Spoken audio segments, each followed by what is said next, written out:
नमस्कार खाबारे आनंदते सकल दर्शक बंधुके स्वागत जानाई। आज आमी चले एसेछि आम एवं तरमुज निये। आज आमी बानाच्छि आम ओ तरमुजेर कुलार। एटा मैंगो वाटारमेलन कुलार होते पारे बा आम तरमुजेर कुलार होते पारे। आम तरमुजेर कुलार खूब टेस्टी हय आर खेतेओ खूब भालो लागे, शरीरेर पक्षेओ खूब उपादेय। ताई आजकेर आमी आम तरमुजेर कुलार बानानोर जन्य एखाने निये नियेछि तरमुज। तरमुज आमी छोटो छोटो टुकरो करे केटे नियेछि, दानाटा फेले दियेछि और रेखेछि आम। आमटाओ छोटो छोटो टुकरो करे नियेछि। साजानोर जन्य दु फाली तरमुज और छोटो छोटो टुकरो करे रेखेछि तरमुज। और एदिके एकटा आमेर फाली सेटाओ छुरी दिये केटे नियेछि और कयेक छोटो छोटो टुकरो करे किछुटा आम रेखेछि। साजानोर जन्य रेखेछि आमंड और काजू छोटो छोटो टुकरो करे नियेछि। रेखेछि आन्दाज मतो चीनी, 1 टेबिल चामच परिमाण कन्डेंस मिल्क और रेखेछि 1 कप दूध। दूधटा आमी फुटिए ठंडा करे नियेछि। एबार आम और तरमुज, दूध, कन्डेंस मिल्क, चीनी आमी सबगुलो ब्लेंडारे ब्लेंड करे नेब। प्रथमे आमी तरमुज निये निচ্ছি।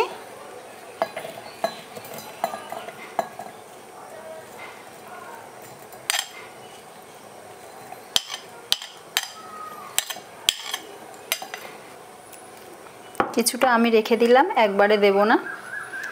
এবার দিয়ে দিচ্ছি আম। আমগুলো খোসা ছাড়িয়ে ছোট ছোট টুকরো করে রেখেছি। আম দিয়ে দিচ্ছি। আমও আমি কিছুটা রেখে দিলাম। এবার দিয়ে দিচ্ছি দুধ।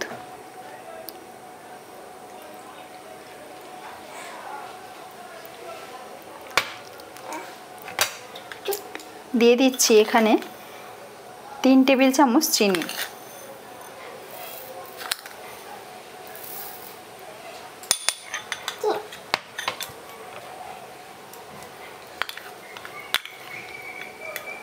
एक टेबिल चामच कन्डेंस मिल्क। सब उपकरणगुलो आमी निये निয়েছি। এবার ঢাকনা দিয়ে ঢেকে দিলাম। এবার আমি এটাকে ভালো করে ব্লেন্ড করে নিচ্ছি। ব্লেন্ড করা হয়ে গেছে। আমি এবার ঢাকনাটা খুলছি। ব্লেন্ড করার পর এর ঘনত্বটা হয়েছে ঠিক এরকম, আর এই ঘনত্বটা এরকমই হবে, তবেই টেস্টটা খুব ভালো হয়। এবার আমি এটা গ্লাসে ঢেলে নিচ্ছি।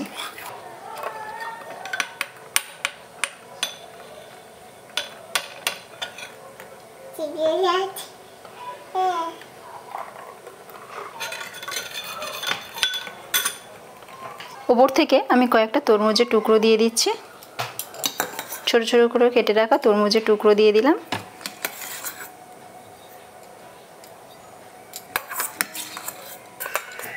এবার কয়েকটা আমের টুকরো দিয়ে দিচ্ছি।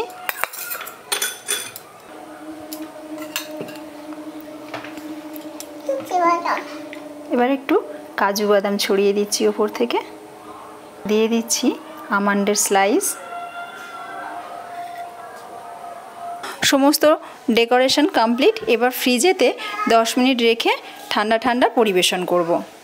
আম তরমুজের কুলার তৈরি করে ফেলেছি। এবার শুধু টেস্ট করার পালা। আপনারাও আমার মতো বাড়িতে এইভাবে আম তরমুজের কুলার বানিয়ে দেখুন। আশা করি আপনাদের খুব ভালো লাগবে আর এর স্বাদও হয় খুব ভালো। রেসিপিটি ভালো লাগলে কমেন্ট করার অনুরোধ রইল। খাবারে আনন্দ চ্যানেলটি যারা এখনও পর্যন্ত সাবস্ক্রাইব করেননি তাদের কাছে অনুরোধ রইল চ্যানেলটি সাবস্ক্রাইব করার জন্য। পাশে থাকা বেল আইকনটি অবশ্যই প্রেস করে দেবেন, তাতে আমি যখন নতুন কোনো রেসিপির ভিডিও আপলোড করব আপনাদের কাছে পৌঁছে যাবে সবার আগে। আজ এই পর্যন্ত, আবারও চলে আসবো অন্য কোনো রেসিপি নিয়ে। আপনারা ভালো থাকুন, সুস্থ থাকুন। ধন্যবাদ।